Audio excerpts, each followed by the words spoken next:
오늘 이 시간 하나님께서 우리를 예배의 자리로 부르십니다. 함께 걷는 성도 여러분, 우리의 도움은 어디에 있습니까? 우리의 도움은 천지를 지으신 여호와의 이름에 있도다. 하나님의 사랑하심을 받고 성도로 부르심을 받은 모든 자에게 하나님 우리 아버지와 주 예수 그리스도로부터 은혜와 평강이 있기를 원하노라. 아멘. 아멘. 우리 모두 함께 영과 진리로 하나님을 예배합시다. 사도신경으로 우리의 신앙을 고백합니다.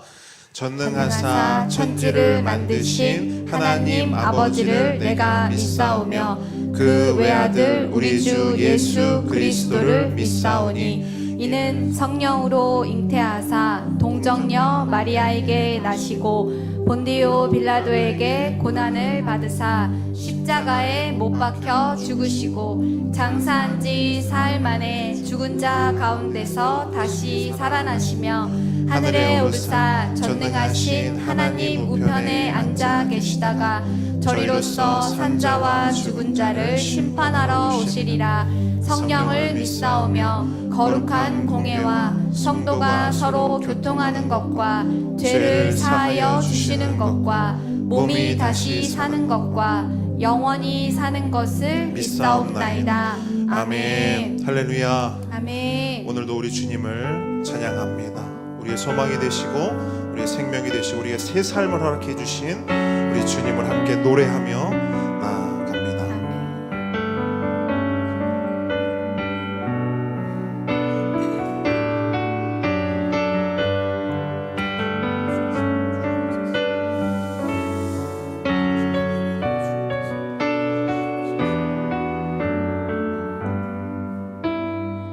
삶의 막막함 가운데 삶의 막막함 가운데 찾아오시는 그분의 손길이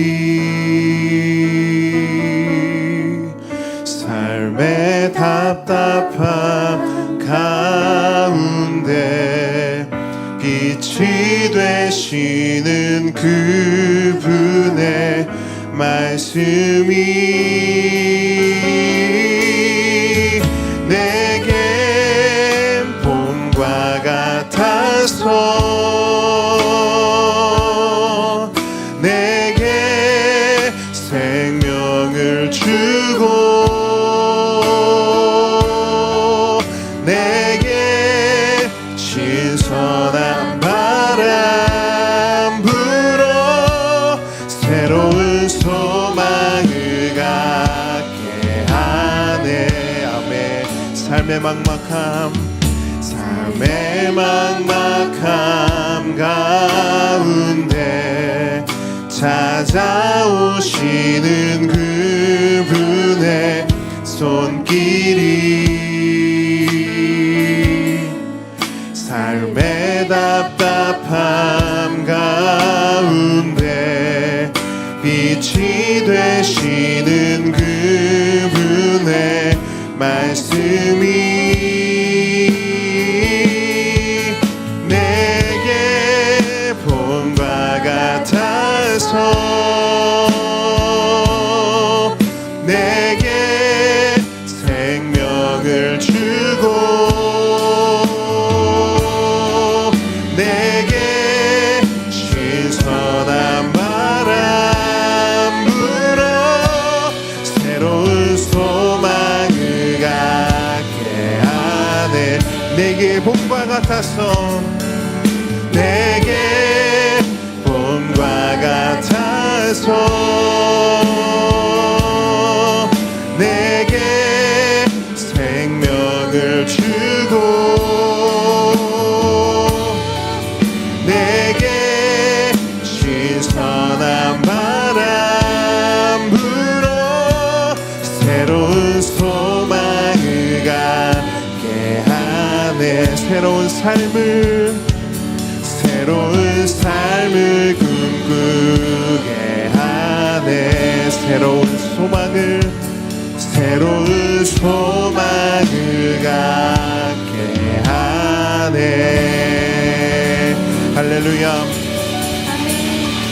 우리에게 새로운 소망을 주시고 새로운 삶을 주시는 그 예수님의 이름을 박수치면서 함께 찬양하기를 원합니다. 우리 기쁨으로 함께 찬양하기를 원하는데요, 여러분 새로운 찬양입니다. 함께 따라 부르시면서 기쁨으로 함께 고백하며 나아가겠습니다.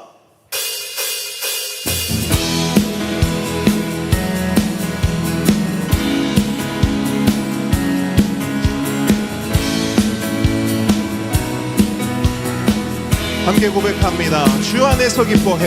hey, 주 안에서 기뻐해. 주 안에서 기뻐해. 주님 주신 기쁨으로 기뻐하라. 한번 더. 주 안에서 기뻐해. 주 안에서 기뻐해. 주 안에서 기뻐해. 우리의 힘은 주를 기뻐하는 것. 한 번 더 고백합니다. 주 안에서 기뻐해. 주 안에서 기뻐해. 아멘. 주 안에서 기뻐해. 주님 주신 기쁨으로 기뻐하라. 주 안에서 기뻐해. 주 안에서 기뻐해. 우리의 힘은 주를 기뻐하는 것. 기뻐 춤을 추며 기뻐 춤을 추며 크게 소리 높여 살아계신 주의 이름 내 마음 다해 찬양해. 주를 바라볼 때 새 힘 주시리. 우리의 힘은 주를 기뻐하는 것. 아멘. 주 안에서 이 고백들도 주 안에서 기뻐해. 아멘. 주 안에서 기뻐해. 주님 주신 기쁨으로 기뻐하라. 주 안에서 기뻐해. 주 안에서 기뻐해. 주 안에서 기뻐해. 우리의 힘은 주를 기뻐하는 것. 한 번 더. 주 안에서 기뻐해. 주 안에서 기뻐해. 주 안에서 기뻐해. 주님 주신 기쁨으로 기뻐하라. 아멘. 주 안에서 기뻐해. 주 안에서 기뻐해. 우리의 힘은 주를 기뻐하는 것. 자, 우리 보배들 기뻐 춤추며 기뻐 춤을 추며 크게 소리 높여 살아계신 주의 이름 내 마음 다해 찬양해. 주를 바라볼 때 새 힘 주시리. 아멘. 우리의 힘은 주를 기뻐하는 것. 기뻐 춤을 추며 hey, 기뻐 춤을 추며 크게 소리 높여 살아계신 주의 이름 내 마음 다해 찬양해. 주를 바라볼 때 새 힘 주시리. 우리의 힘은 주를 기뻐하는 것. 한 번 더. 기뻐 춤추며 기뻐 춤을 추며 크게 소리 높여 살아계신 주의 이름 내 마음 다해 찬양해. 주를 바라볼 때 새 힘 주시리. 우리의 힘은 주를 기뻐하는 것. 무화과 나무 마르고 무화과 나무 마르고 포도 열매 없어도 주님 늘 함께하. 나는 기뻐하고 즐거워하리로다. 아멘. 기뻐 춤을 추며 크게 소리 높여 살아계신 주의 이름 내 마음 다해 찬양해. 주를 바라볼 때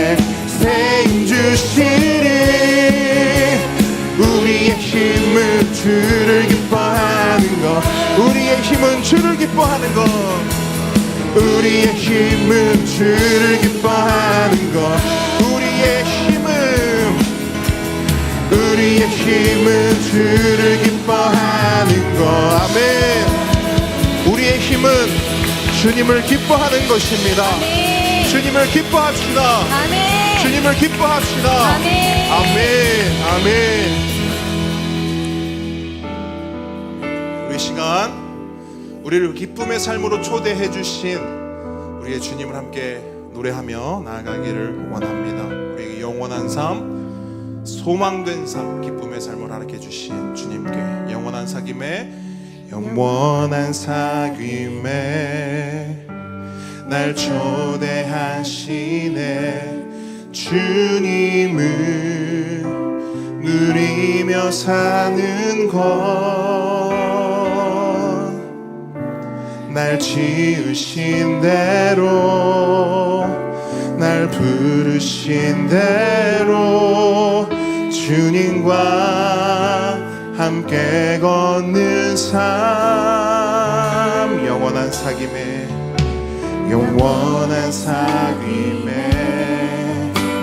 날 초대하시네.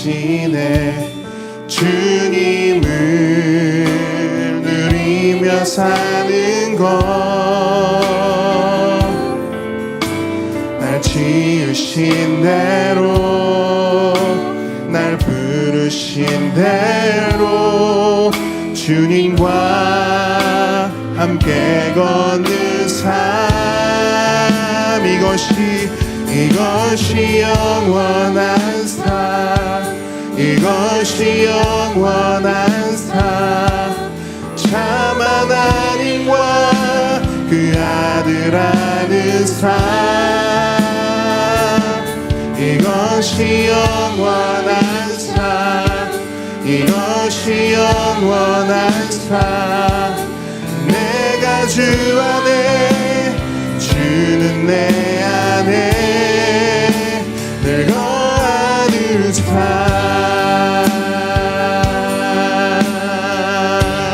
영원한 사귐에 날 초대하시네. 주님을 누리며 사는 것, 날 지으신 대로, 날 부르신 대로 주님과 함께 걷는 삶. 이것이 영원한 삶. 이것이 영원한 삶. 참 하나님과 그 아들 아는 삶. 이것이 영원한 삶. 이것이 영원한 삶. 내가 주 안에, 주는 내 안에. 이것이 영원한 삶. 이것이 영원한 삶. 참 하나님과 그 아들 아는 삶. 이것이 영원한 삶. 이것이 영원한 삶. 내가 주 안에, 주는 내 안에. 이것이 영원한 삶. 이것이 영원한 삶. 참 하나님과 그 아들 아는 삶. 이것이 영원한 삶. 이것이 영원한 삶. 내가 주 안에, 주는 내 안에 늘 거하는 삶. 내가 너를 지명하여, 내가 너를 지명하여 불렀나니 너는 내 것이라. 내 것이라. 너의 하나님이라. 내가 너를 보배롭고 존귀하게 여기노라. 너를 사랑하는 내 여호와라. 내가 너를 지명하여 내가 너를 지명하여 불렀나니 너는 내 것이라. 아멘. 내 것이라. 너의 하나님이라. 내가 너를 보배롭고 존귀하게 여기노라. 너를 사랑하는 내 여호와라. 내가 너를 지명하여 불렀나니 너는 내 것이라. 내 것이라. 너의 하나님이라. 내가 너를 보배롭고 존귀하게 여기노라. 너를 사랑하는 내 여호와라. 내가 너를 지명하여 불렀나니 너는 내 것이라. 아멘. 내 것이라. 너의 하나님이라. 내가 너를 보배롭고 존귀하게 여기노라. 너를 사랑하는 내 여호와라. 아멘. 아멘. 우리를 사랑하는 우리 주님 앞에 박현석 집사님 우리를 대표해서 기도해 주시겠습니다. 주님, 오늘 이 예배의 자리로 불러주심을 감사드립니다. 매주 다를 것 없이 루틴처럼 참석하는 주일 예배인 것 같지만 성령님의 개입 없이는 사소한 것 하나라도 허락되지 않는다는 것을 지난 아미 글로벌 예배당과 코로나 시절을 통해 충분히 배웠습니다. 모든 것이 성령님의 주도 아래 있습니다. 모든 상황과 사건이 하나님의 손에 달려 있습니다. 그런데 하나님의 나라가 보이지 않아 밥줄, 돈줄을 먼저 생각하게 됩니다. 하나님보다 사람을 먼저 의식하는 나의 연약함을 용서해 주십시오. 인생의 유일한 청중이신 하나님께 시선을 고정하고 살아가겠습니다. 먼저 주의 나라와 주의 의를 생각하고 구하는 함께 걷는 교회 성도 되게 해주십시오. 주님이 바라보시는 곳, 우리 눈도 그곳을 향하게 해주십시오. 영혼 구원을 위해 살겠습니다. 이를 위해 먼저 주님 안에서 나의 영혼 구원을 깊이 묵상하며 주님과 영원히 교제하는 삶을 살아가겠습니다. 이 땅을 살아가는데 간혹 부족한 것이 있더라도, 그래서 어려움이 있더라도 그럼에도 불구하고 주님이 내 곁에 계신 것으로 만족하고 감사하는 인생이 되게 해주십시오. 어제부터 작은 보배들이 그로잉 252 1-2학기 과정을 시작하였습니다. 지난 학기 창조 타락 구속의 성경적 세계관을 배운 데 이어 이번 학기에는 나와 공동체에 대해 보고 듣고 경험합니다. 16주간 동안 보배들이 주님의 사람으로 자라게 해주십시오. 변화되는 자녀들을 통해 부모도 믿음이 커가게 해주십시오. 전도사님과 교사들이 성령의 인도하심에 힘입어 담대하게 가르치고 좋은 것 먹이게 해주십시오. 중보하는 성도들이 더 간절히 주님을 붙들게 해주십시오. 오늘 해운대 성령 대집회가 있습니다. 참석하는 모든 성도들이 안전하게 다녀올 수 있게 인도해 주십시오. 선포되는 말씀으로 새롭게 신앙의 각성이 일어나게 해주십시오. 국내와 해외에서 복음 사역에 매진하는 선교사님과 공동체를 축복해 주십시오. 기도로 동역하는 함께 걷는 교회가 되겠습니다. 물질로 동역하는 함께 걷는 교회가 되겠습니다. 주께로 돌아오는 영혼들이 날로 늘어 하늘나라의 기쁨의 찬양이 울리게 해주십시오. 담임 목사님과 그 가정에 특별한 은혜를 허락해 주십시오. 주의 말씀을 준비하는 외롭고 고통스러운 시간을 주님이 함께 해주십시오. 성도들에게 들을 귀를 주시고 한마디도 놓치지 않고 마음판에 새겨주십시오. 듣는 중에 내 판단과 생각에 거슬리는 내용이 있다면 성령님이여 순종하는 마음을 열어주십시오. 말씀으로 삶이 바뀌는 역사가 일어나게 해주십시오. 마음을 다해 헌금합니다. 드려진 손길 위에 복에 복을 더해 주시고 주님이 필요로 하시는 일에 물질이 귀하게 쓰여지게 해 주십시오. 간구한 모든 것 나와 우리 공동체의 영원 구원을 원하시는 예수 그리스도 이름으로 기도드립니다.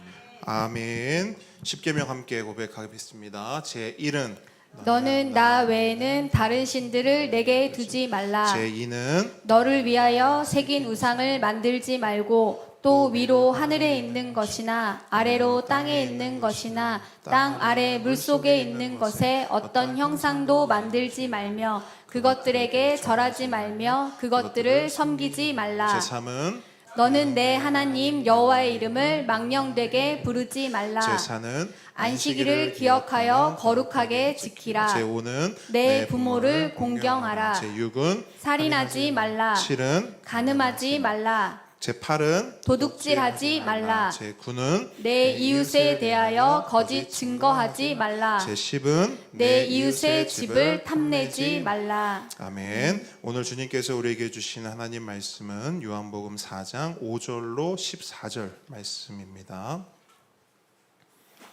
요한복음 4장 5절로 14절까지 말씀.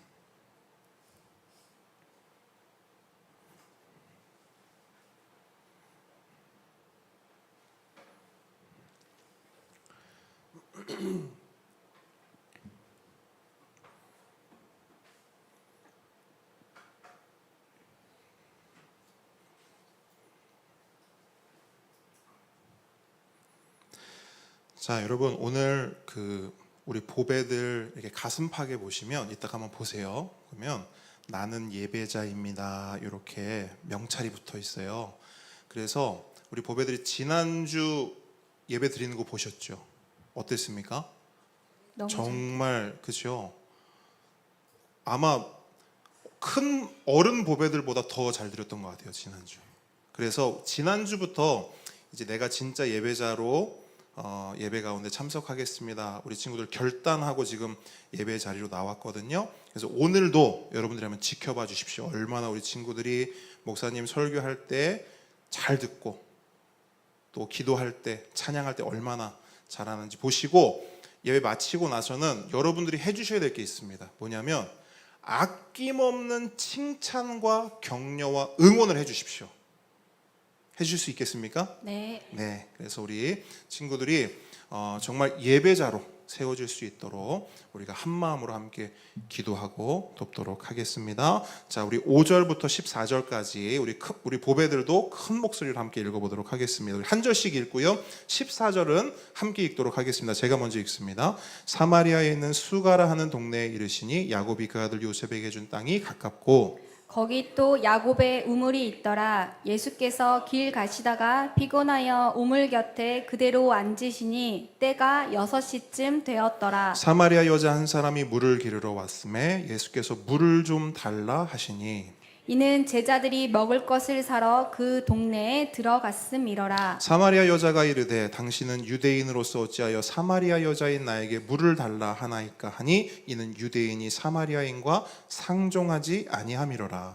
예수께서 대답하여 이르시되 내가 만일 하나님의 선물과 또 내게 물 좀 달라 하는 이가 누구인 줄 알았더라면 내가 그에게 구하였을 것이요 그가 생수를 내게 주었으리라. 여자가 이르되 주여 물기를 그릇도 없고 이 우물은 깊은데 어디서 당신이 그 생수를 얻겠사옵나이까.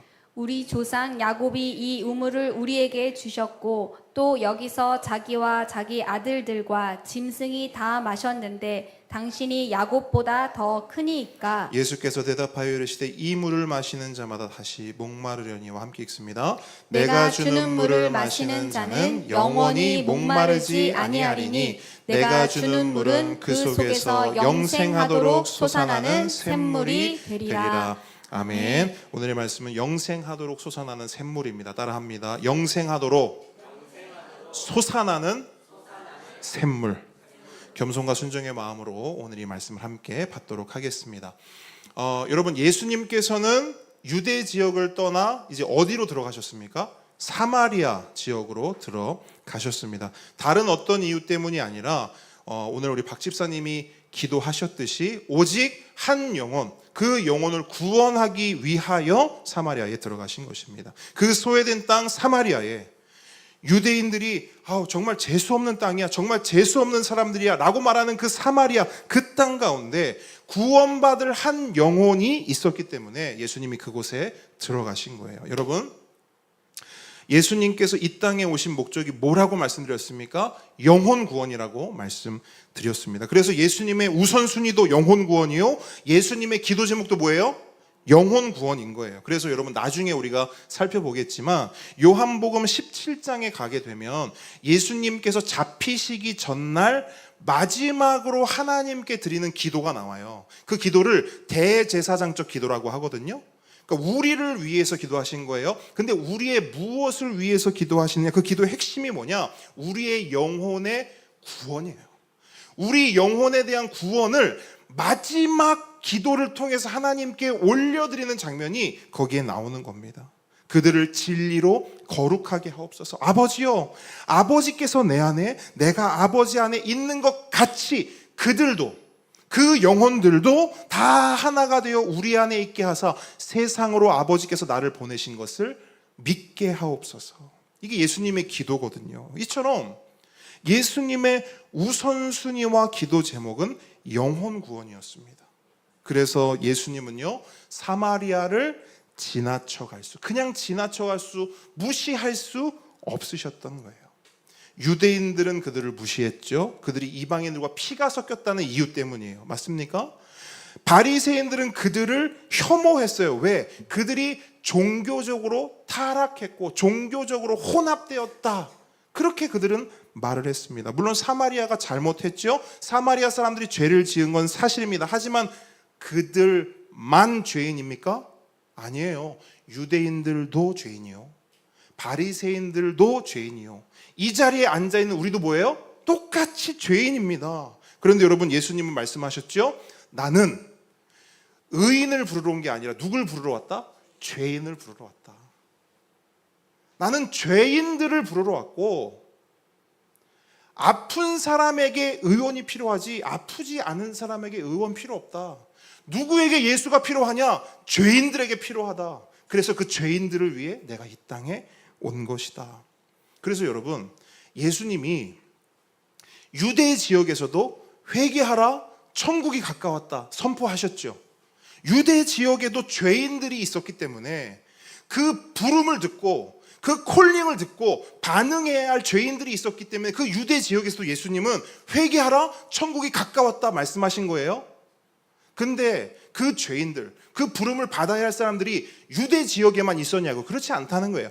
사마리아 땅에도 부름 받아야 할, 구원 받아야 할 영혼들이 있었던 거예요. 그래서 예수님은 굳이 일부러 기어코 발걸음을 사마리아로 돌이켜서 거기서 똑같이 외치시는 겁니다.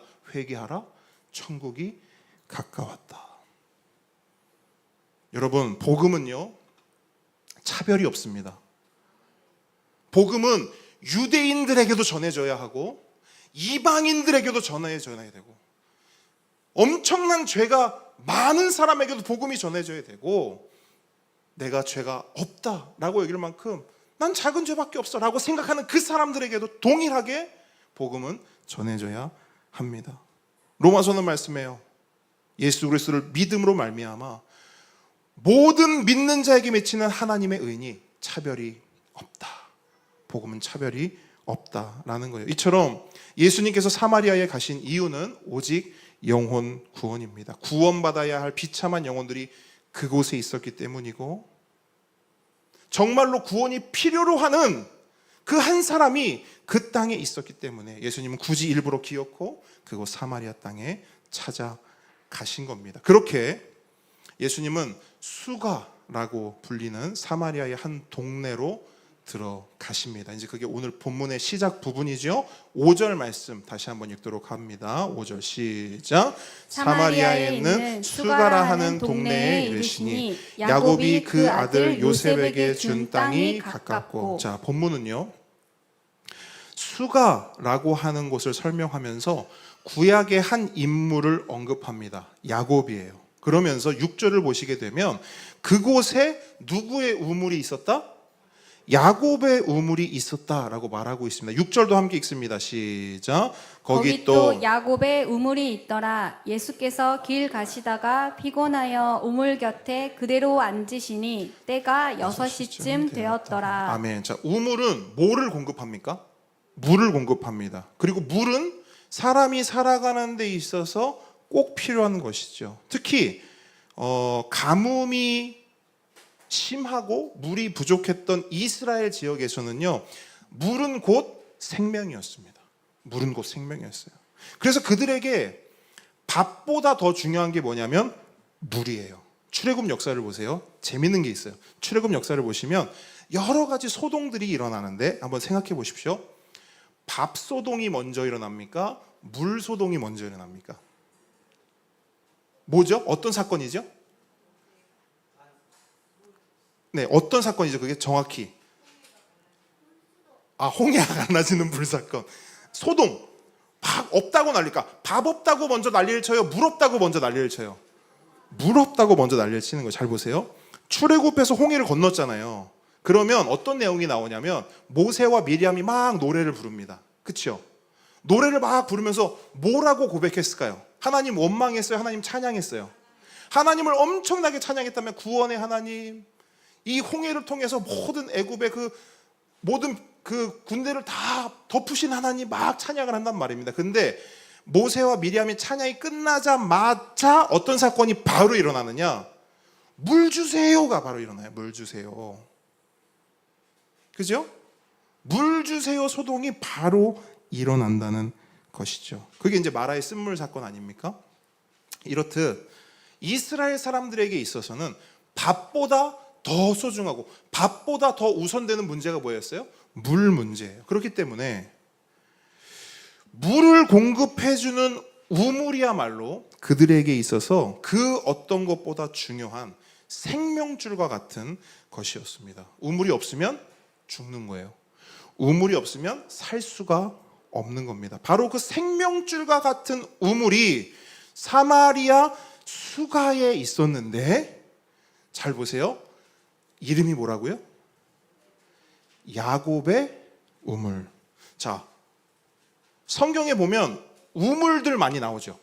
근데 그 우물들을 가만 보시면 그 이름을 지을 때는 보통 지역명을 사용하거나 또 뭘 사용하죠? 우물을 지을 때? 한번 생각해 보십시오. 이삭 한번 생각해 보세요. 사람 이름을 붙여요? 네. 무슨 뜻? 하나님의 주신 뜻. 그렇죠? 더 구체적으로 말하면 그때의 상황, 그때의 사건을 붙여서 우물을 이름을 짓는단 말이에요. 근데 수가했던 우물은 사람의 이름을 붙이는 거예요. 그것도 다른 이름이 아니라 야곱의 우물인 거예요. 창세기를 보게 되면 우물을 판 이야기가 많이 나옵니다. 근데 대부분 우물 누가 파요? 이삭이 우물 엄청 파요. 그리고 아브라함도 우물을 팝니다. 근데 여러분 창세기 한번 보세요. 야곱이 우물 팠다는 기록이 있을까요? 없을까요? 없어요. 없어요. 물론 전승에 의하면, 전해져 내려오는 이야기에 의하면 야곱이 이 지역에 머물렀을 때 우물을 팠을 것이다 라고 말하기는 해요. 하지만 아무리 그렇다 하더라도 굳이 이 우물을 야곱의 우물이라고 부를 이유가 있었을까라는 의문이 들어요. 근데 조금만 생각해 보세요. 다른 사람들에겐 그럴 이유가 없어요. 그런데 누구에겐? 사마리아 사람들에겐 그럴 이유가, 야곱의 우물이라고 지어야 될 이유가 충분합니다. 왜요? 한번 생각해 보시죠. 지난주 말씀과 한번 그 배경을 한번 가지고 한번 상상을 한번 해보세요. 왜 그럴까? 왜 야곱의 우물이어야만 할까? 결론부터 말씀드리면 이 우물이 야곱의 우물이어야만 사마리아 그들의 민족적 정체성이 증명되기 때문에 그래요. 자, 원래 사마리아 사람들의 원래 이름이 뭐예요? 유대인들은 남유다의 후손이기 때문에 남유대인이기 때문에 유대인이 된 거잖아요. 그럼 사마리아의 원래 이름은 뭐예요? 북이스라엘. 그죠? 원래 이름은 북이스라엘이었어요. 그런데 그들의 조상들이 이방인들과 통혼하고 이방인들의 종교를 막 받아들이고 막 뒤섞여 버리면서 이스라엘 공동체에서 어떻게 된 거냐면 추방된 거예요. 제외된 겁니다. 제명된 거예요. 더 이상 이스라엘로 살아갈 수 없고 이스라엘이라는 정체성으로 살아갈 수 없게 된 겁니다. 그러니까 유대인들이 그렇게 뒤집어 씌웠어요. 너희들은 이제 더 이상 이스라엘이 아니야. 하지만 그들 본인은 그러한 결과를 받아들일 수 없었습니다. 비록 남유다의 후손인 유대인들이 야 니들이 무슨 이스라엘이야. 니네들은 개되지도 못하는 짐승이야. 너네들은 잡종이야. 혼종이야. 너넨 잡탕이야. 이렇게 말을 해도 그들 사마리아인들 스스로는 여전히 자신들의 정체성을 뭐로 갖고 싶었냐면 이스라엘로 갖고 싶었던 거예요. 그렇기 때문에 이 우물이 누구의 우물이어야 돼요? 야곱의 우물이어야 돼요. 자 보세요. 근데 왜 야곱의 우물이어야 하는 거지? 자 야곱의 새 이름이 뭐예요? 이제 이해가 되세요? 이스라엘의 우물인 거예요. 그렇기 때문에 이게 야곱의 우물이 되잖아요. 그럼 어떻게 되는 거냐면 야곱이 우물을 팠고, 그렇죠? 이스라엘의 시작이잖아요.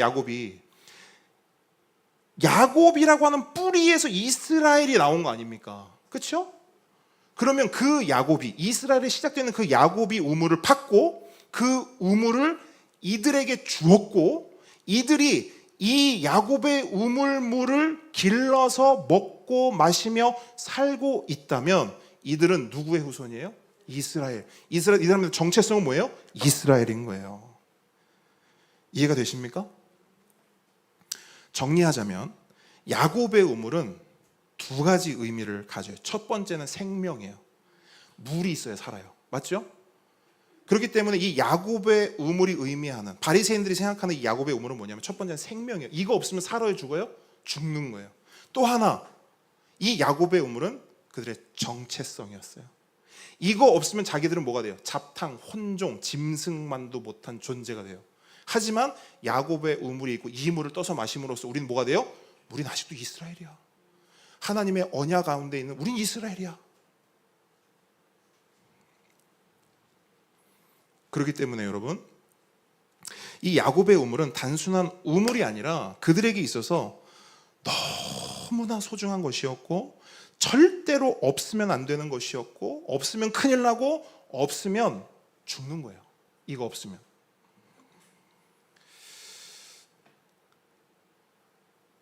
제가 이 우물을 묵상하면서 이런 생각을 해봤어요. 오늘을 살아가는 우리에게도 이런 우물이 있지 않나? 있을까요, 없을까요? 있어요. 물론 여러분 집집마다 우물이 있습니까? 실제로 그 우물이 아니라 오늘을 살아가는 우리에게 없으면 죽는 거, 이거 없으면 나도 의미가 없는 거, 이게 곧 나의 정체성인 거. 그러니까 정체성이 나로부터 나오는 게 아니라 내가 가진, 내가 소유한 어떤 것부터 나오는 거예요. 자, 이런 우물 있을까요, 없을까요? 있어요. 있습니다. 너무 소중해서 절대 없으면 안 되고 너무 필요해서 절대 잃을 수 없는, 그래서 이런 말씀해요. 목사님, 저는 다른 건 모르겠고요, 저는 이거 없으면 죽어요. 목사님, 저는요 하나님이 저한테 요구하시면 다 드릴 수 있는데요, 하나님이 만약 저한테 이거 요구하시면 저는 살 의미가 없어요. 하나님이 이거 저한테 가져가시면 저는 살 이유가 없어요. 그 우물이 성경이 말하듯 수가성에만 있는 게 아니라, 수가에만 있는 게 아니라 어디에도 있냐? 우리 삶, 우리 인생에도 그 우물이 떡하니 자리 잡고 있다는 거예요. 그 우물이 우리끼리 같을 수도 있어요. 겹칠 수도 있습니다.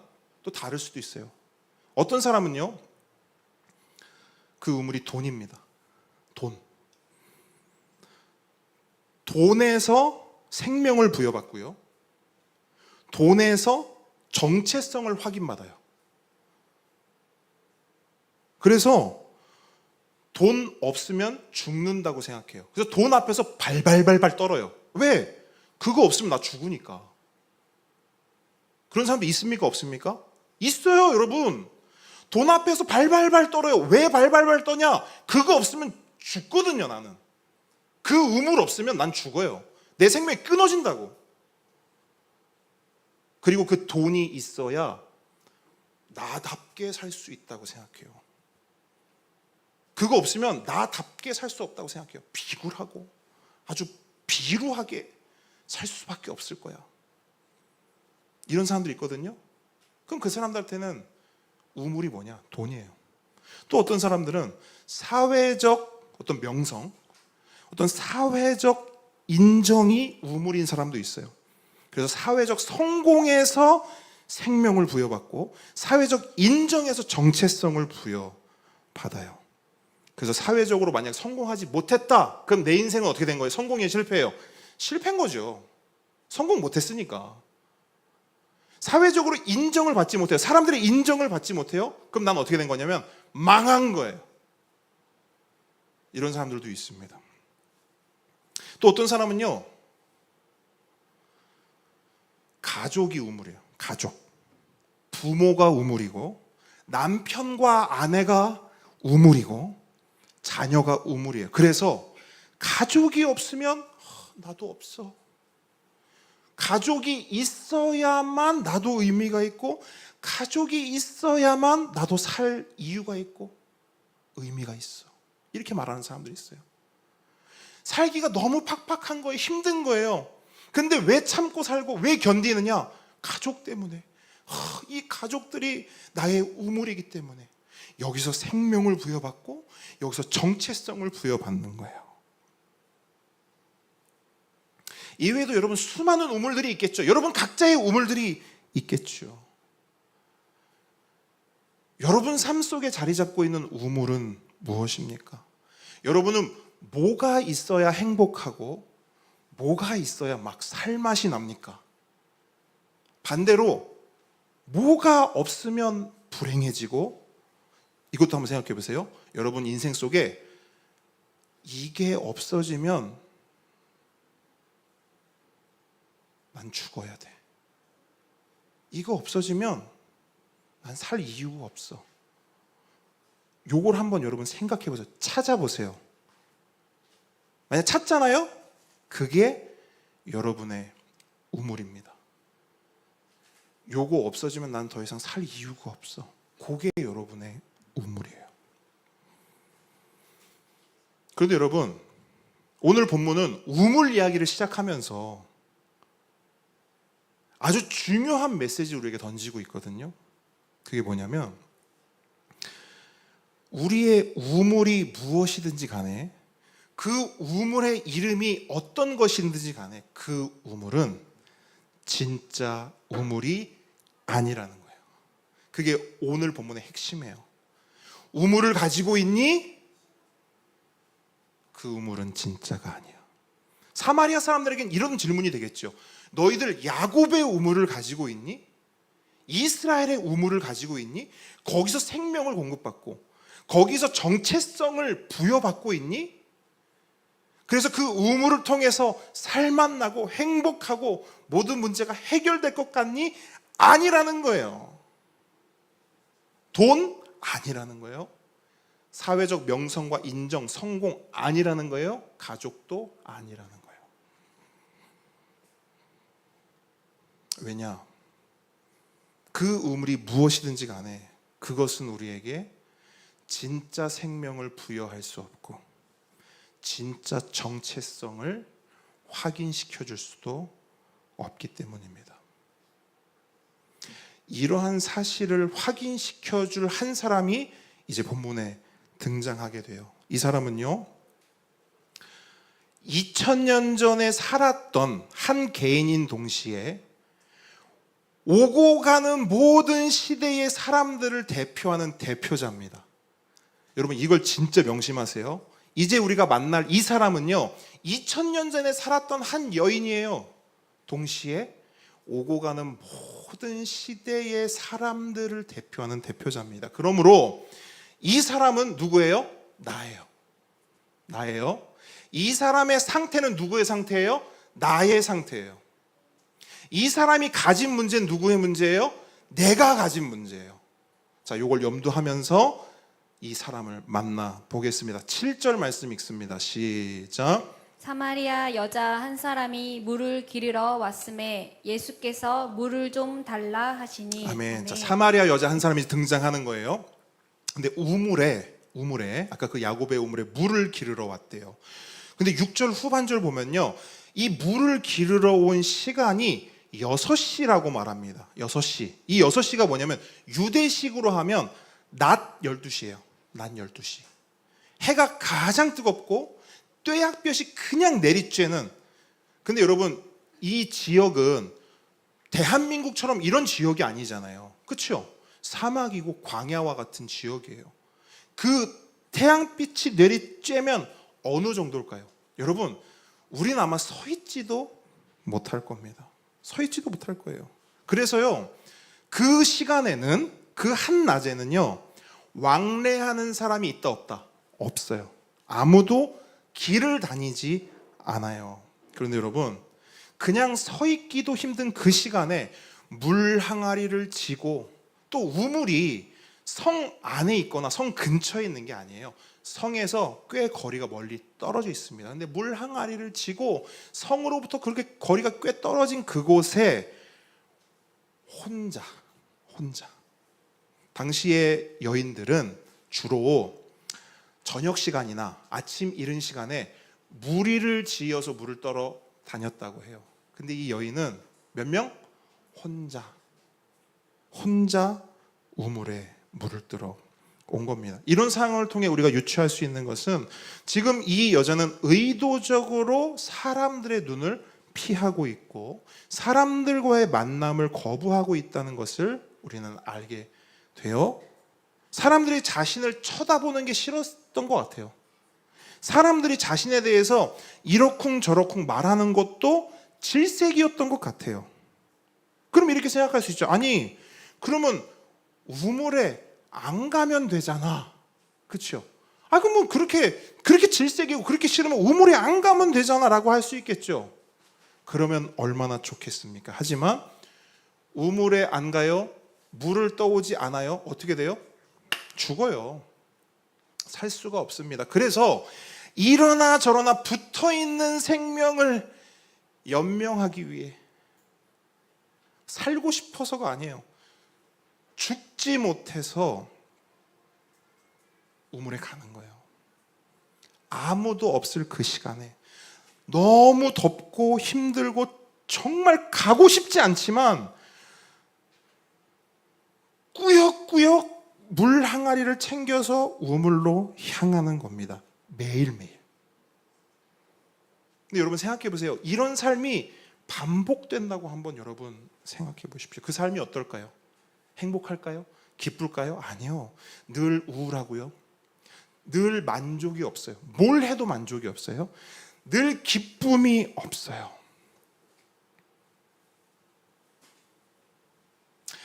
야곱의 우물이면 좀 다를 줄 알았거든. 우리의 조상, 그 위대한 그 족장, 그 야곱의 우물이면 좀 다를 줄 알았거든요. 나에게 뭔가를 줄 거라 생각했거든요. 단순한 목마름 뿐 아니라 내면에 있는 이 갈증과 이 목마름, 뭔지는 모르지만 타들어가는 이 갈증을 해결해 줄 거라고 일말의 기대는 했거든요. 근데 그 힘겨운 몸을 이끌고 가서 물을 떠와서 마시고 또 마시고 또 마셔도 잠깐의 목마름은 해갈이 될지언정 이 깊숙한 곳에 있는 그 절망과 우울과 그 불안과 그 두려움은 해결이 안 되는 거예요. 그러니 늘 목마른 삶,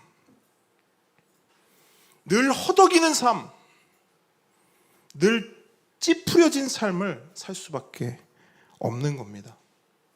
그날도 그날도 그저 죽지 못해 사는 심정으로 뙤약볕을 원망하며 무거운 발걸음으로 우물을 향했습니다. 늘 아무도 없었기 때문에, 그리고 늘 혼자였기 때문에 정말 아무 생각 없이 우물에 도착했어요. 그런데 우물에 웬 남자가 한 명 서 있는 거예요. 누굽니까? 예수님. 여러분, 이 만남이 우연한 만남일까요? 아니요. 그 여자는 몰랐어요. 근데 우리는 알아요, 몰라요? 우리는. 여러분 아세요, 모르세요? 이거 우연이에요, 아니에요? 아니, 우리 지난주 봤잖아요. 유대를 떠나 굳이 일부러 기어코 사마리아에 오셔서, 그 중에서도 수가라는 동네에 들어가셔서 그 중에서도 우물가 옆에 예수님이 다 기대어 계시는 거예요. 왜요? 누구 만나러 온 거예요? 그 여자. 나 만나러 온 거예요. 우리 만나러 온 거예요. 절대 우연한 만남이 아니죠. 예수님께서 계획하셨고 꿈꾸시던 정말 소중하고 특별한 만남이 드디어 이루어진 겁니다. 근데 여러분, 예수님이 그 정말 소중하고 특별한 만남을 딱 가졌을 때 가장 먼저 하시는 말씀이 중요할까요, 안 중요할까요? 너무 중요하거든요. 그 가장 첫 일성, 첫 단추를 예수님이 뭐라고 말씀하십니까? 보세요. 뭐라고 말씀하세요, 예수님이? 네? 물 좀 달라. 너무 중요한 만남인데 예수님이 그 여인을 보자마자 이렇게 말할 수도 있잖아요. 내가 일부러 너 만나러 왔어. 뭐 이렇게 할 수도 있고. 근데 뭐라고 말씀하세요? 물을 달라. 물을 줘라. 이 말씀하세요. 이 말에는요, 여러분, 두 가지 의미가 있어요. 첫 번째는 우리가 다 알고 있는 그 말이에요. 지금 예수님은요, 유대 땅에서 먼 길을 오셨죠. 그리고 예수님도 인간의 몸이시기 때문에 지쳐요, 안 지쳐요? 지쳐요. 본문에 보면 피곤했다고 나와요. 피곤했고 갈증이 있는 거예요. 그래서 실제로 물을 좀 다오 말씀하신 겁니다. 그런데 그게 핵심이 아니에요. 진짜 핵심은 이겁니다. 이제 예수님과 이 사마리아 여자 사이에 뭐가 시작되냐면요, 굉장히 진지하고 굉장히 깊고 굉장히 본질적인 대화가 이제 시작이 되는 거예요. 그죠? 우리는 어느 정도 그 윤곽을 알잖아요. 이제 대화가 시작되는 거예요. 근데 그 대화가 시작되기에 앞서 예수님은 지금 뭘 하고 계시는 거냐면 사전 질문을 던지시는 거예요. 뭘 던지신다고요? 사전 질문. 병원으로 치면 이런 겁니다. 의사가 환자를 치료하기에 앞서 이렇게 묻거든요. 어디가 아프세요? 사전 질문이거든요. 어디가 아프세요? 그것처럼요, 예수님도 지금 그 여자에게 물으시는 거예요. 그래서 물을 달라, 이 말의 의미는 뭐냐면, 풀으면 이렇게 되는 거예요. 너의 우물은 뭐니? 네가 마시고 살아왔던 물은 뭐니? 죽고 싶지 않아서, 살고 싶어서, 행복하고 싶어서, 기쁘고 싶어서, 웃고 싶어서 네가 그렇게 매일매일 찾아서 마셨던 그 물은 뭐니? 그 물을 나에게 좀 줘볼래?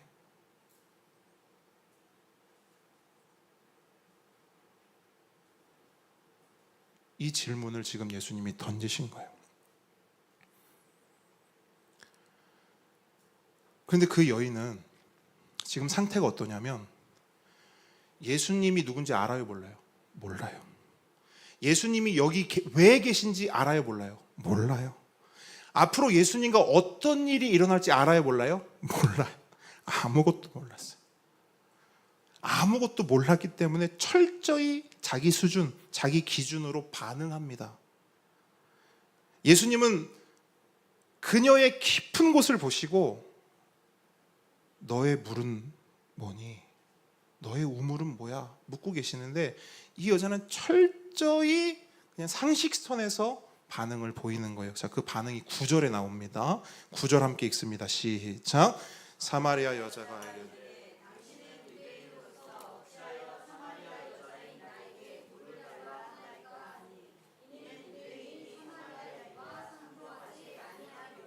아멘. 자, 지난주부터 계속 말씀드리지만 사마리아인과 유대인은 한마디로 하면 상종하지 못할 관계입니다. 더군다나 지금 사마리아 남자도 아니고 누구예요? 사마리아 여자예요.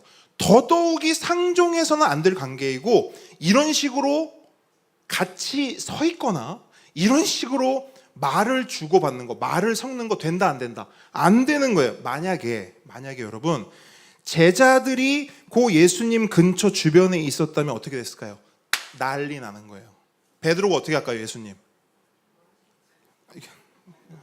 이거 오세요. 오세요. 이 우물 옆에 쓰세요. 뭐라고 말했을까요? 예수님 정신 없어요? 정신 안 차리셨어요? 또 닦아 세워요? 안 닦아 세워요? 닦아 세웠어요.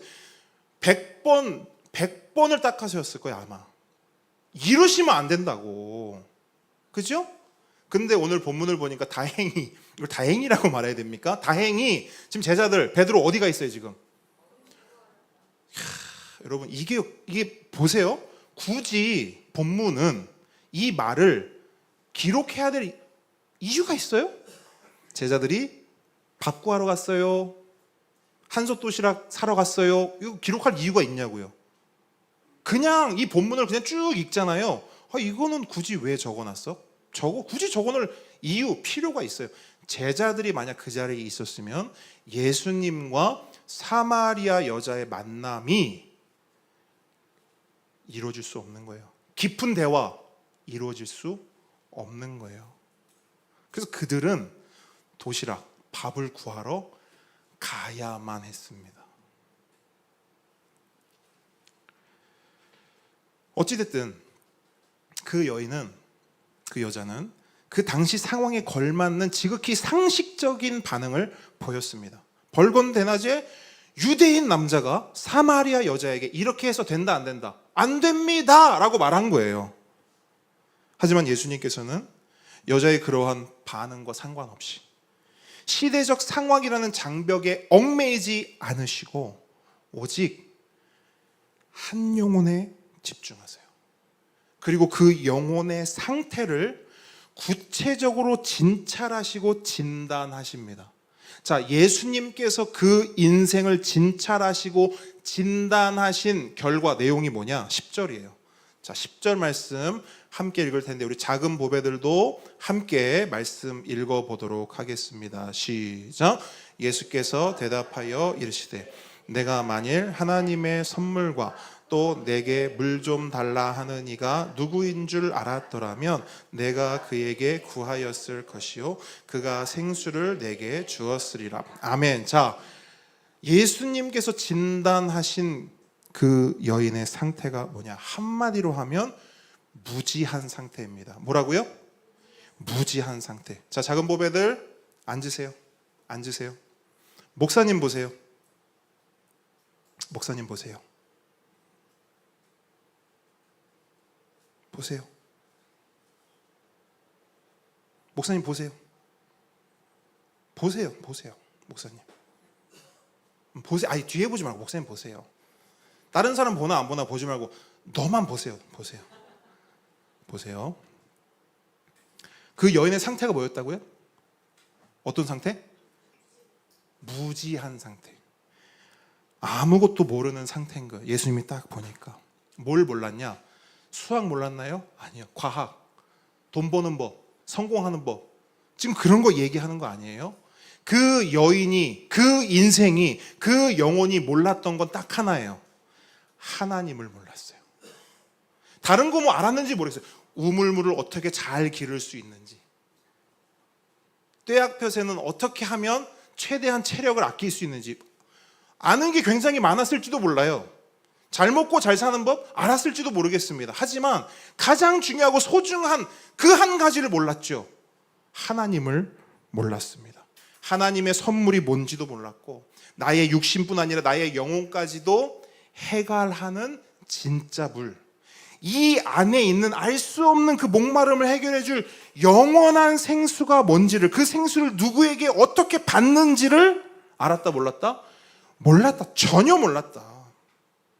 그래서 하나님의 선물이신 그리스도가 눈앞에 있음에도 불구하고 알아봐요, 못 알아봐요? 못 알아보는 거예요. 우리 계속 반복하는 내용 아닙니까? 희한하죠. 하나님의 선물인 그리스도가 눈앞에 있는데 못 알아봐요. 멀쩡히 눈이 있는데 못 알아봐요. 멀쩡히 귀가 있는데 그분의 말씀을 듣지를 못한다고요. 영원한 생수를 주실 그리스도가 지금 일부러 나를 찾아온 거잖아요. 맞습니까? 일부러 나를 찾아왔단 말이에요. 찾아와서 문 앞에서 두드리는 거예요. 나왔다. 문 열어라. 문만 열면 된다. 근데 열어요, 안 열어요? 안 열어요. 왜 못 열어요? 몰라요. 모른다고요. 모르니까 엉뚱한 소리를 해요. 유대인 남자가 사마리아 여자에게 왜 이러십니까? 그리고 11절 12절 보시면 뭐라냐면, 아니 무슨 저한테 물을 주신다 그래요? 물 그릇도 없잖아요. 뭘로 저한테 물을 주시려고요? 아니 근데 보니까 행색을 보니까 우리 조상 야곱보다 좀 별로 볼품 없는 것 같은데, 아니 당신이 우리 조상 야곱보다 크신 분입니까? 이런 소리를 하고 있단 말이에요. 왜 이러느냐? 모르니까요. 무지하니까요. 여러분께 묻습니다. 수학을 모르는 게 죄가 됩니까? 과학을 모르면 죄입니까? 돈 버는 법, 성공하는 법을 모르면 죄가 돼요? 아니요. 이러한 지식들을 모른다고 해서 죄가 되지는 않습니다. 그럼 다시 한번 물을게요. 하나님을 모르는 건 죄가 됩니까? 죄가 돼요? 죄가 될 뿐 아니라 죄 중에서도 가장 큰 죄는 하나님을 모르는 죄예요. 그러니까 몰라서 죄가 아니고요. 그 상태가 죄입니다. 성경이 말하는 거예요. 그 무지한 상태, 하나님도 모르고 하나님이 누군지도 모르고 하나님의 선물이 뭔지도 모르고 생수가 뭔지, 그 생수를 누가 어떻게 주는지, 어떻게 하면 받을 수 있는지 모른다? 그 상태, 그 무지의 상태가 뭐냐? 죄라는 거예요. 그래서 호세아 4장 6절 보면 뭐래요? 내 백성이 망하는데 왜 망하냐? 지식이 없어서 망한다는 거예요. 그럼 여기서 말하는 지식은 어떤 지식을 말해요? 수학 지식? 과학 지식? 세상 지식이에요? 아니요. 하나님을 아는 지식이에요. 말씀을 통해 하나님을 아는 지식. 그 지식이 없으면 어떻게 된다고요? 망한대요. 근데 여러분, 망할 수도 있지.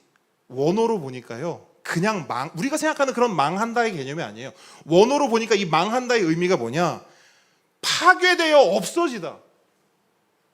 소멸이에요. 세상 지식이 없으면 살아가는데 조금 불편할 뿐입니다. 남들보다 조금 더 수고를 해야 돼요. 세상 지식이 없으면. 하지만 하나님을 아는 지식이 없으면 망하는 겁니다. 불편하고 수고로운 정도가 아니라 완전히 망하는 거예요. 그런 면에서 지금 이 사마리아 여자는 어떤 상태인 거예요? 폭망 상태인 거예요. 폭망. 늘 우울하고, 늘 만족이 없고, 늘 기쁨이 없고, 늘 목마르고, 늘 허덕이고, 늘 찌푸려지는 삶을 왜 살 수밖에 없냐? 망했어요. 폭망했어요. 왜? 모르니까. 누구를? 하나님을. 그래서 예수님이 10절에서 말씀하시지 않습니까? 네가 만일 하나님의 선물과 또 너에게 물 좀 다오 라고 말하는 이가 누구인 줄 알았더라면, 네가 좀 알았더라면, 네가 알았더라면. 여러분, 예수님의 이 말씀에서 어떤 감정이 느껴지세요? 안타까움이죠. 너무 안타까워하신, 네가 이걸 알았다면 이렇게 살지 않을 텐데, 네가 이걸 알았더라면 지금 이렇게 허덕이지 않을 텐데, 네가 이걸 알았더라면. 너무 안타까우신 거예요. 근데 여러분, 너무 감사한 건 우리 예수님은 그냥 안타까워만 하시는 분이 아니라는 거예요. 예수님은 의로우실 뿐 아니라 지혜로우시며 능력까지 있으신 분인 줄 믿으시기 바랍니다. 그래서 우리 예수님은요, 안타까운 그 영혼을 위해서 은혜를 베풀어 주시는데, 어떤 은혜를 베풀어 주시느냐? 잘 먹고 잘 사는 은혜를 베풀어 주십니까? 아니에요. 잘 보세요. 예수님이 주시는 은혜는 뭐냐? 잘 먹고 잘 사는 은혜가 아니에요. 잘 보이고, 아멘, 잘 들리고 잘 깨달아지는 은혜를 주십니다. 그게 우리한테는 잘 먹고 잘 사는 거예요. 그러니까 무지에서 지혜로 우리를 이끄시는 거예요. 아무것도 모르는 우리를 알게 하시는 겁니다. 그리고 예수님은 이거 하시려고 오신 거예요, 사실은. 이게 구원이에요. 예수님이 사마리아에 굳이 오신 이유 영혼 구원이라 했죠. 자, 여러분, 영혼 구원이 뭐냐는 말이에요. 로이, 앉으세요. 영혼 구원이 뭐냐는 말이에요. 영혼 구원은 그냥 나 나중에 죽어서 천국 가야지, 그런 차원이 아니에요. 영혼 구원의 선명함은 뭐냐면요, 보이지 않던 게 보이고, 들리지 않던 게 들리고, 몰랐던 게 깨달아지는 거예요. 이게 영혼 구원이에요. 이거 위해서 예수님이 오신 거예요. 그런 의미에서 여러분 머릿속에 한번 상상해 보세요. 머릿속에 한번 상상해 보십시오. 저는 지금 요 본문의 요 상황을 머릿속에 막 그려보면서요, 탐복을 했어요. 와, 우리 예수님이 진짜 친절하시구나. 우리 하나님이 우리를 사랑하시는데 우리가 그 사랑을 알 수 있도록 눈높이 사랑으로 우리를 사랑하시는구나. 전 탐복을 했어요. 감사의 탄식이 나왔어요. 여러분, 생각해 보십시오. 머릿속으로 지금부터 상상하시는 거예요. 한쪽에 우물이 있습니다. 우물. 자, 이걸 우물이라고 생각해 보세요. 우물이 있습니다. 그리고 그 우물 바로 옆에는 누가 서 계세요? 예수님이 서 계세요. 그리고 이 우물과 예수님 앞에 누가 서 있냐면 아무것도 모르고 너무나 무지한 한 인생이 서 있는 거예요. 저는 이 장면을 딱 그리는데 우리 예수님이 너무 친절하신 거죠. 왜냐하면 아무것도 알지 못하는 무지한 영혼을 앞에 두고, 야, 너 왜 모르냐? 야, 이 정도 해줬으면 좀 알아채야지, 왜 이렇게 눈치가 없냐? 다그치지 않으시고 오히려 너무 친절하게, 너무 선명하게 하나님의 선물이 무엇인지, 하나님의 구원자가 누구인지, 영원한 목마름을 해결해 줄 진짜 우물이 누구인지를 그 인생의 눈높이에 맞춰 비교, 대조할 수 있도록 지금 보여주고 계시는 거예요. 직접적으로 보여주시는 거예요. 이게 지금 이해가 되십니까? 네가 지금 보고 있는 이 우물, 네가 생명처럼 여기는 이 우물, 네 인생의 정체성과 의미를 부여받는 이 우물, 이게 가짜라는 거예요. 그럼 누가 진짜예요? 가짜 우물, 진짜 우물. 지금 예수님이 이거 보여주시는 거예요. 말이 필요 없잖아요. 그래서 보여주시는 거예요. 봐라, 비교해봐라. 이 우물에서 너 매일 물 떠다 마셨지? 목마름 해결되든? 돼요, 안 돼요? 안 돼요. 그 목마름 내가 해결해 줄게. 내가 진짜 우물이야. 너 이 우물물 퍼 마신다고 네 인생이 어떤 대단한 변화를 가져오디?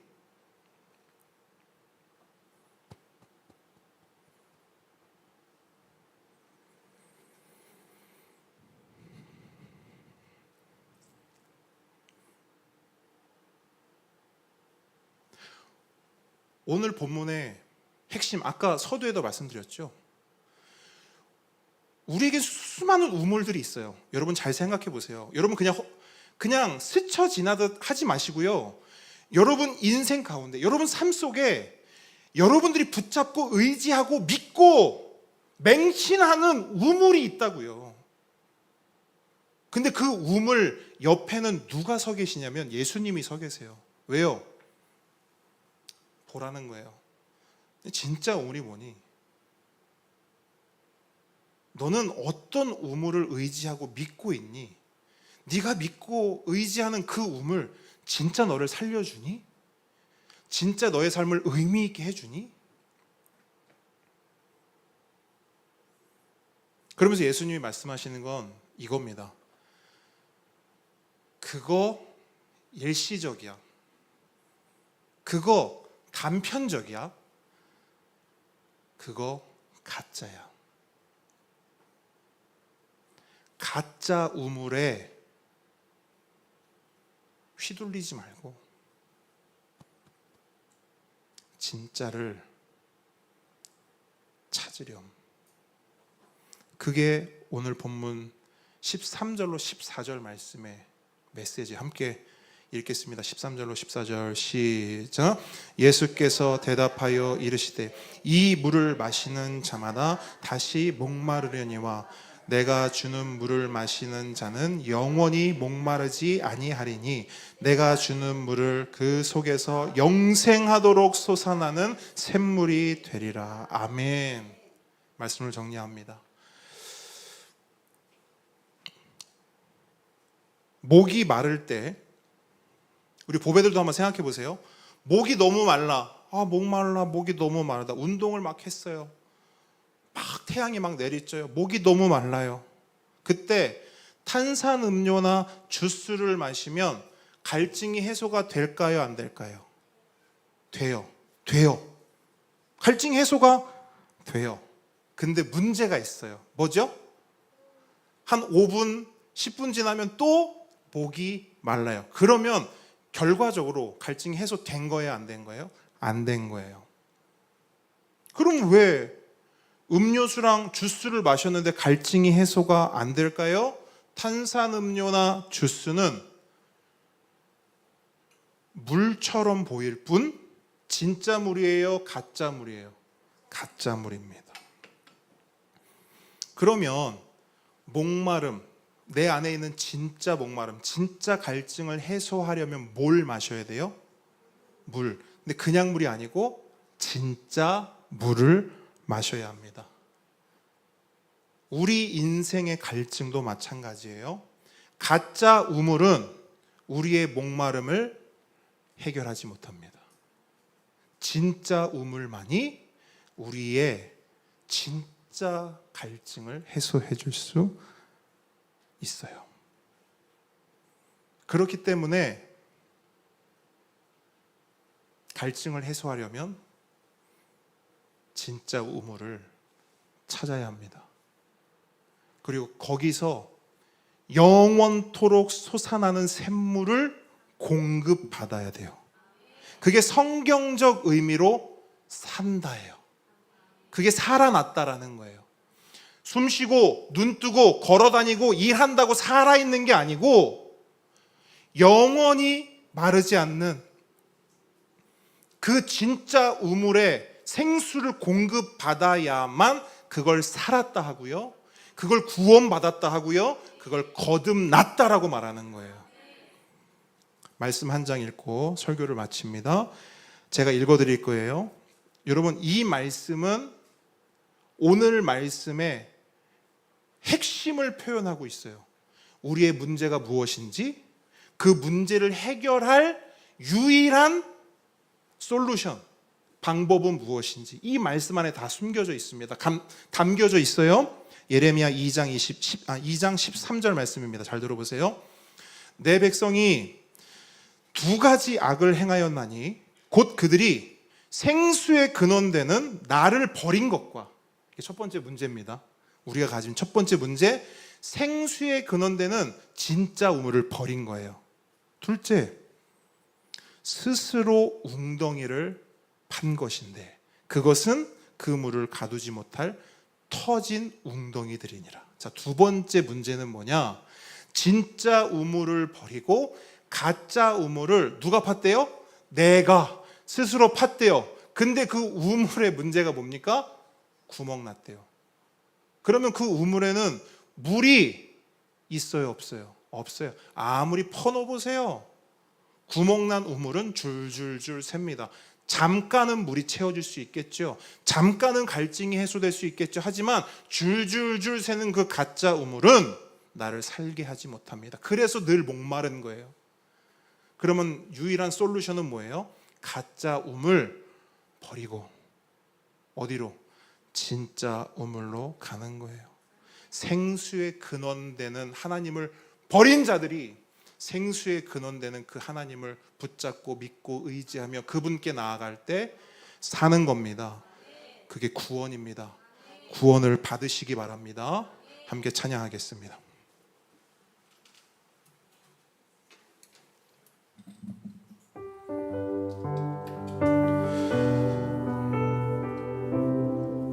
오늘 말씀의 이 내용을 가지고 만들어진 찬양입니다. 예전부터 부르던 찬양인데요, 우리 한 목소리로 고백합니다.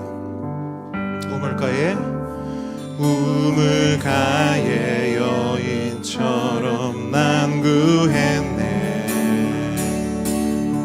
헛되고 헛된 것들을 그때 주님 하신 말씀 내 세매와 생수를 마셔. 한 번 더 고백합니다. 우물가의 여인처럼 난 구한 헛되고 헛된 것들을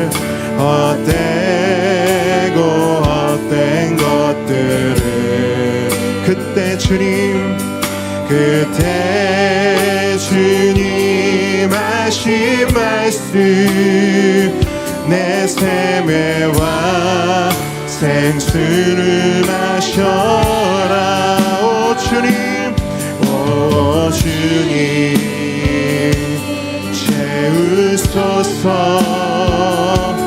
나의 잔을 높이 듭니다. 하늘 양식 내게 채워주소서. 넘치도록 채워주소서. 많고 많은 사람들 찾았었네.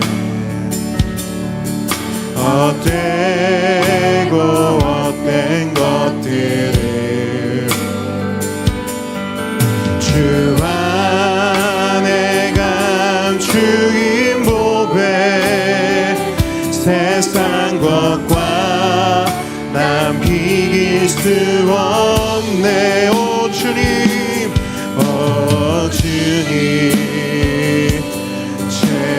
채우소서. 나의 잔을 높이 듭니다. 하늘 양식 내게 채워주소서.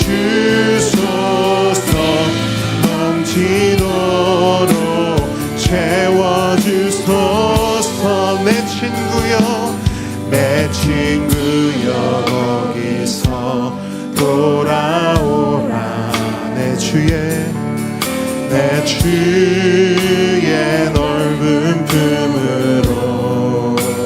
주님, 우리 주님 너를 반겨 그 넓은 품에 안아. 한 번 더 고백합니다. 내 친구여, 내 친구여, 거기서 돌아오라. 내 주의 넓은 품으로 우리 주님 너를 반겨 그 넓은 품에 안아주시고 주님, 오 주님 채우소서. 나의 잔을 높이 듭니다. 아멘. 하늘 양식 내게 채워주소서.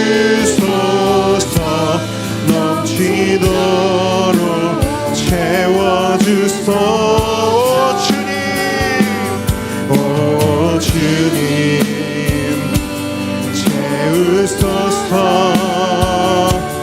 나의 잔을 높이 듭니다.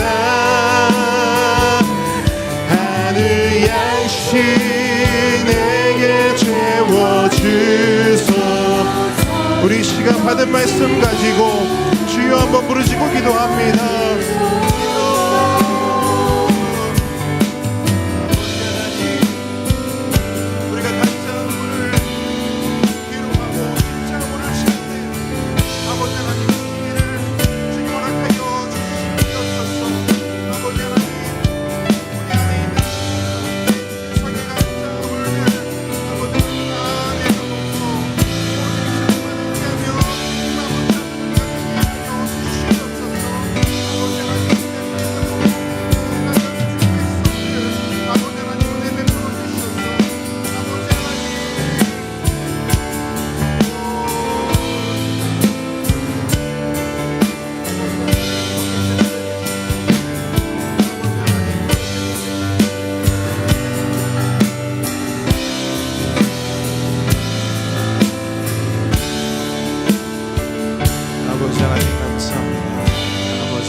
우리 시간 한 번 더 기도하겠습니다. 이 시간 기도하실 때 주보에는 함께 기도 제목, 우리가 한 마음으로 교회를 위해, 가정과 개인을 위해, 우리 보배들을 위해, 그리고 사역자와 선교사님들을 위해서 함께 한 목소리로 기도합니다. 기도하겠습니다. 아버지 하나님, 교회를 위해 기도.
예수님의 이름으로 기도합니다. 하늘에 계신 우리 아버지여, 이름이 거룩히 여김을 받으시오며 나라의 임하옵시며 뜻이 하늘에서 이룬 것 같이 땅에서도 이루어지이다. 오늘날 우리에게 일용할 양식을 주옵시고 우리가 우리에게 죄 지은 자를 사하여 준 것 같이 우리 죄를 사하여 주옵시고 우리를 시험에 들게 하지 마옵시고 다만 악에서 구하옵소서. 대개 나라와 권세와 영광이 아버지께 영원히 있사옵나이다. 이제는 우리 주 예수 그리스도의 은혜와 하나님의 사랑과 성령님의 교통하심이 지금 이 자리에 모인 하나님의 모든 자녀 머리 위에 우리 보배들의 삶 위에 지금부터 영원까지 함께 있을 지어다. 아멘. 감사합니다.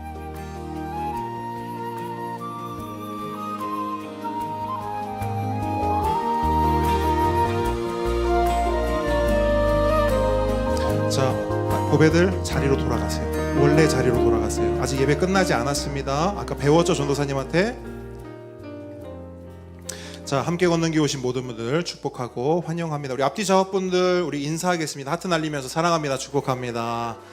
네, 축복합니다. 네, 너무너무 감사합니다. 자, 교리학교 이제 9번째 시간 진행되고 있습니다. 그리고 다음 주 대표 기도는 우리 도미수 집사님 섬겨 주시겠습니다. 자, 오늘 이제 저희들 예배 마치고 그다음에 식사하고 그다음에 이제 해운대로 떠나는데요. 함께 하시는 분들 함께 또 크신 은혜 가운데 하나님 주시는 또 예비해 놓으신 그 은혜를 마음껏 누리고 돌아오는 시간 됐으면 좋겠습니다. 식사는 이제 아래에서 하시고요. 참고로 오늘은 우리 이종태 집사님이 쏘시는 겁니다. 네, 이렇게 맛있게 드시고 우리 집사님께 잘 먹었습니다 인사 한번 해주시면 감사하겠습니다. 자, 우리 저 보배들 우리의 고백 하겠습니까? 오케이, 좋습니다. 자, 우리의 고백 하도록. 오, 지우 좋습니다. 자, 마이크 없이 합니다. 자, 이제 마이크 없어도 됩니다. 자, 우리 지우 데뷔 아닌가요? 자, 박수 한번 하겠습니다. 지우. 오. 자, 하겠습니다. 나는 교회입니다. 우리가 교회입니다. 예수 잘 믿는 교회가 되겠습니다. 예수 잘 전하는 교회가 되겠습니다. 아멘. 우리 하나님께 감사와 영광의 박수 올려드립니다. 아유 참 지우 잘했어요. 우리 보배들 오늘 예배 잘 드렸습니다. 자, 앉으세요.